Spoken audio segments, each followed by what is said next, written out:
Hello बच्चों, कैसे हैं आप सब। उम्मीद है आप लोग अच्छे होंगे। तो आज इस वीडियो में हम आप लोग को छायांकित भाग का क्षेत्रफल ज्ञात करना सिखाएंगे, जो कि आपके क्लास 10th के मैथ के प्रश्नावली 12.3 में जितने भी प्रश्न हैं उसमें हमें छायांकित भाग का क्षेत्रफल ज्ञात करने के लिए कहा जाता है। अगर आप छायांकित भाग का क्षेत्रफल ज्ञात करना जानते हैं तो भी इस वीडियो को देखिए, क्योंकि आपको यहाँ पर अच्छी तरीके से बताया जाएगा, बिल्कुल मजबूत हो जाएंगे आपके दिमाग। तो आइए मैं आप लोग को जो है छायांकित भाग का क्षेत्रफल ज्ञात करके बताता हूँ। चूंकि छायांकित भाग का क्षेत्रफल ज्ञात करने के लिए हमें इस प्रश्न के अंदर एक आकृति भी दी गई है, जो हम यहाँ पर बनाए हुए हैं। चूंकि आपको स्केल प्रकार से ही आकृति बनाना है, तो मेरे पास कोई स्केल प्रकार नहीं था तो हमने हाथ से ही बनाया है। तो आपको अच्छी तरीके से बनाना है। देख लीजिए ये आकृति किस तरीके से बनी हुई है। और प्रश्न में हमें कहा गया है छायांकित भाग का क्षेत्रफल ज्ञात कीजिए यदि पी क्यू बराबर 24 सेंटीमीटर, पी आर बराबर 7 सेंटीमीटर तथा ओ वृत्त का केंद्र है। तो छायांकित का मतलब आपको पहले समझना है कि छायांकित का मतलब क्या होता है कि जितना जो रंगाया हुआ भाग है ना, इसी को हम लोग बोलते हैं छायांकित। जितना भाग रंगाया हुआ रहता है उसको हम लोग बोलते हैं छायांकित, और उसी का क्षेत्रफल हमें फाइंड आउट करना है। तो चलिए फाइंड आउट करने के लिए हमें जो मान दिया गया है उनको हम लिख लेते हैं। यहाँ आप देख सकते हैं P से Q, PQ इसका मान हमें कितना दिया गया है 24 सेंटीमीटर। ये हम यहाँ पर लिख लेंगे 24 सेंटीमीटर। अच्छा, उसके बाद PR का मान कितना दिया गया है, यहाँ देख सकते हैं P से R, ये हमारा 7 सेंटीमीटर है। और यदि हम इसको यहाँ पे एक समकोण बना देते हैं इस तरीके से, समकोण त्रिभुज मानते हैं, तो समकोण त्रिभुज में अगर दो भुजा दी हुई रहती है तो तीसरा भुजा हम लोग कहाँ से ज्ञात करते हैं, पाइथागोरस प्रमेय से। देखिए इसमें हम पाइथागोरस प्रमेय लगा करके Q से R तक का मान फाइंड आउट करेंगे। क्यों करेंगे आपको पहले हम बता देते हैं, आकृति से ही ये क्वेश्चन सोल्व होगा। ठीक है, देखिए ये यहाँ से इतना जो देख रहे हैं ये आपका अर्धवृत्त है, और ये पूरे के पूरे अर्धवृत्त में से इतना हमारा क्या है, एक समकोण त्रिभुज है। अर्धवृत्त का क्षेत्रफल में से समकोण त्रिभुज का क्षेत्रफल अगर हम माइनस कर देते हैं तो मेरे पास छायांकित भाग ही बचता है, और वही हमें ज्ञात करना है। इस प्रश्न में क्या करना पड़ेगा, अर्धवृत्त का क्षेत्रफल में से ये 90 डिग्री का जो कोण बन रहा है समकोण त्रिभुज, अर्धवृत्त का क्षेत्रफल में से समकोण त्रिभुज का क्षेत्रफल माइनस करते हैं तो मेरे पास छायांकित भाग ही बचता है, और वही हमें ज्ञात करना है। तो देखिए अर्धवृत्त का क्षेत्रफल में आपकी त्रिज्या भी आती है, लेकिन आपके पास यहाँ त्रिज्या नहीं है, तो त्रिज्या आप कहाँ से ज्ञात करेंगे। तो त्रिज्या ज्ञात करने के लिए आपको पाइथागोरस प्रमेय लगाना पड़ेगा। ठीक है, पाइथागोरस प्रमेय से जो है यहाँ से यहाँ तक का मान आपको मिल जाएगा। मान लिया जाए यहाँ से यहाँ तक का मान जो भी मिलेगा तो व्यास होगा, उसका आधी कर लेंगे तो त्रिज्या मिल जाएगी। तो हम पहले क्या करेंगे, त्रिभुज पी क्यू आर में जो है पहले हम पाइथागोरस प्रमेय लगाएंगे। पाइथागोरस प्रमेय लगा करके हम इसका व्यास मिल जाएगा। व्यास मिलने के बाद हम इसका त्रिज्या निकालेंगे, और अर्धवृत्त का क्षेत्रफल में से हम समकोण त्रिभुज का क्षेत्रफल माइनस कर देंगे, वो हमारा आंसर हो जाएगा। तो इस तरीके से हम इसका आंसर निकाल सकते हैं। तो आइए मैं आप लोग को सिस्टमेटिक तरीके से सोल्व करके बताता हूँ कि इसको आप किस तरीके से सोल्व कर सकते हैं। तो यहाँ देखिए हम आपको सोल्व करके बताते हैं। यहाँ लिखेंगे हल, उसके बाद ये हमारा समकोण त्रिभुज है ना, तो लिखेंगे समकोण त्रिभुज, समकोण त्रिभुज पी क्यू आर में पाइथागोरस प्रमेय लगाएंगे तो लिखेंगे पाइथागोरस प्रमेय से। पाइथागोरस प्रमेय क्या कहती है, कर्ण का स्क्वायर, समकोण की सामने वाली भुजा हमेशा कर्ण होती है, यानी क्यू आर का स्क्वायर हो जाएगा। क्यू आर का स्क्वायर बराबर लंब पी क्यू का स्क्वायर प्लस में आधार, ये हमारा पी आर का स्क्वायर। उसके बाद आगे हम इसको सोल्व करते हैं। क्यू आर का मान तो हमें दिया नहीं गया है, ये हमें फाइंड आउट करना है, तो हम इसको ऐसा कैसा रखेंगे। पी क्यू का मान दिया है 24 तो लिखेंगे 24 का स्क्वायर, पी आर का मान दिया है 7 तो लिखेंगे 7 का स्क्वायर, और क्यू आर स्क्वायर बराबर 24 का स्क्वायर 576 होता है। ठीक है, प्लस में 7 का स्क्वायर 49 होता है।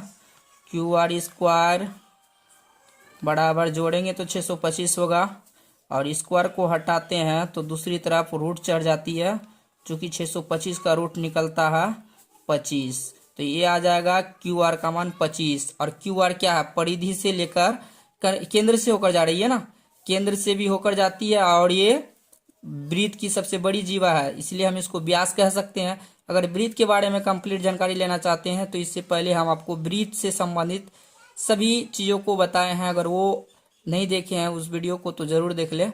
तो ये हमारा व्यास होगा, ठीक है। व्यास हमें 25 सेंटीमीटर है, तो त्रिज्या आराम से निकाल सकते हैं। तो चलिए मैं यहाँ पे आपको सोल्व करके बताता हूँ। हमारा व्यास मिला है 25 सेंटीमीटर, तो इसका त्रिज्या निकालेंगे। त्रिज्या इससे आधी होती है ना, 25/2 सेंटीमीटर। अच्छा, यहाँ समकोण त्रिभुज है, समकोण त्रिभुज है तो इसके अंदर कोण भी 90 डिग्री का बनता होगा, क्योंकि समकोण त्रिभुज में 90 डिग्री का ही कोण बनता है, ठीक है। तो अब हमें छायांकित भाग का क्षेत्रफल ज्ञात करना है। तो छायांकित भाग का क्षेत्रफल कैसे ज्ञात करेंगे कि ये पूरे के पूरे अर्धवृत्त, ये अर्धवृत्त का क्षेत्रफल में से इस समकोण त्रिभुज का क्षेत्रफल माइनस करते हैं, तो मेरे पास छायांकित भाग ही बचता है, और वही हमें ज्ञात करना है। तो हम क्या करेंगे, अर्धवृत्त का क्षेत्रफल माइनस समकोण त्रिभुज का क्षेत्रफल। तो लिखेंगे यहाँ अर्धवृत्त का क्षेत्रफल, अर्धवृत्त का क्षेत्रफल माइनस कर देंगे समकोण त्रिभुज का क्षेत्रफल। समकोण त्रिभुज का क्षेत्रफल, अर्धवृत्त का क्षेत्रफल क्या होता है, 1/2 पाई आर स्क्वायर। वृत्त का क्षेत्रफल पाई स्क्वायर होता है, तो इसका आधा कर देंगे, 1/2 पाई आर स्क्वायर हो जाएगा। अच्छा, माइनस समकोण त्रिभुज का क्षेत्रफल क्या होता है, समकोण त्रिभुज का क्षेत्रफल होता है 1/2 आधार गुना ऊंचाई, ये होता है। अच्छा, उसके बाद आप इसमें मान पुट कर दीजिए, 1/2 पाई का मान कुछ भी लेने के लिए नहीं बोलेगा, तो आपको 22/7 ही लेना है। त्रिज्या कितना, यहाँ देखिए अर्धवृत्त का व्यास 25 सेंटीमीटर अभी हमको मिला ना, तो त्रिज्या भी 25/2 हो जाएगा। 25/2 गुना 25/2 माइनस 1/2 गुना आधार हमारा 7 है, ऊंचाई हमारा 24 है। अब यहाँ कटा सकते हैं, 11 दूना 22, अब कटने वाला नहीं है, तो 11 गुना 25 गुना 25 बटे में 7 दूना 14 दूना 28। अच्छा, माइनस यहाँ भी तो हम कटा सकते हैं, 12 दूना 24, 12 सत्ते 84। आप इसको इससे गुना कर दीजिए, तो 25 गुना 25 करेंगे 625, 25 को 25 से गुना करते हैं तो 625 आता। 625 गुना 11 कर लीजिए, तो यहाँ हम कर लेते हैं, रफ कर लेते हैं। 11 × 5 = 55 के 5 हासिल 5, 11 दूना 22, 22 5, 22 5 27 के 7 हासिल 2, 11 × 6 = 66, 66 और 2 66 और 2 कितना होता है 68, 68 75, 68 75 बट्टा में 28 माइनस में 84। अब नीचे कुछ नहीं है तो ये एक, ठीक।